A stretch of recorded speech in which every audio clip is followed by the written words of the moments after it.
Checking out food and finances, there is a way to fool what you eat and make smart nutritional changes to get the most for your money and your health. Joining us now is Pamela Nisevich Bede. She's a global nutritionist for Abbott's Lingo business.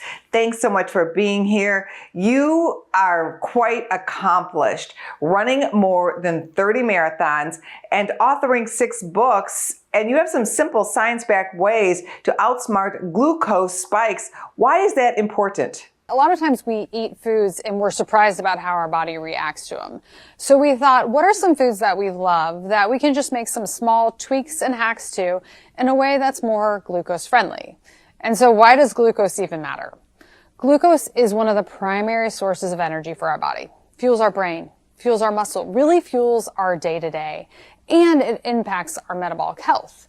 But the only way we know what our glucose is doing is with tools. So continuous glucose monitors, or CGMs, like Lingo by Abbott, they really give us a way to peel back the curtain and understand how our body is reacting to our day. So how our body is reacting to the food, exercise, even daily stressors that we throw at it. So we can start to make changes. We can start to build better habits in a way that works for us. Can you tell us more about Lingo and how it works? So Lingo is Abbott's first consumer CGM. It's this little biosensor. It sits on the back of your arm. You wear it for up to 14 days. I like to call it life-proof. So sweat, shower, swim with it on. It's going to connect to the Lingo app on your smartphone, and minute by minute, it's going to send your glucose data. So you see in real time how your body is reacting to your day. But more than that, you start to connect on what is working best for you. So you can tweak meals accordingly, and you can impact your metabolic health, and you can work toward overall better health. What are other ways people can manage glucose and fool foods in the process? Because that is something you can do. You can. You absolutely can. So glucose, as a major source of energy throughout our body, fluctuates throughout the day. And what our glucose is doing impacts our mood, our energy, our sleep, our hunger, our cravings. So we really want to know, what is our glucose doing? What do I need to do to change it, right? Because the way I react to food, exercise, my day is very different than somebody else, right? Everyone's glucose is very unique.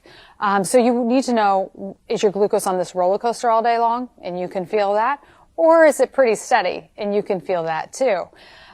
When we think through ways to change our nutrition for better glucose, it's pretty simple. We can start small. So simple tweaks like oatmeal.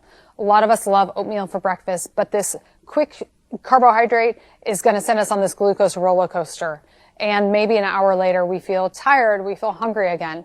But by adding things to our food. So today we've added some nuts, some chia seeds for some fat, for some fiber. That slows down digestion so we don't get this huge glucose spike and then crash, which you can feel.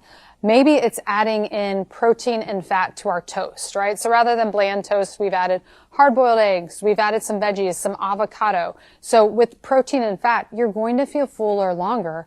And your glucose level, when you're checking it on your Lingo smartphone app, you're going to see it stay steadier. Another hack that is really surprising for people is leftovers, right? So most of us have pasta, potato, rice in our fridge. When you refrigerate these starches, you create something called resistant starch. It's a type of dietary fiber. And when you consume it, it's a steadier release of energy. Now, we've also added in some veggies. We've added in some protein from meatballs, because adding in those nutritional factors also slows down digestion, and it's better for overall health as well. For more tips for more glucose-friendly eating, you can visit us at hellolingo.com.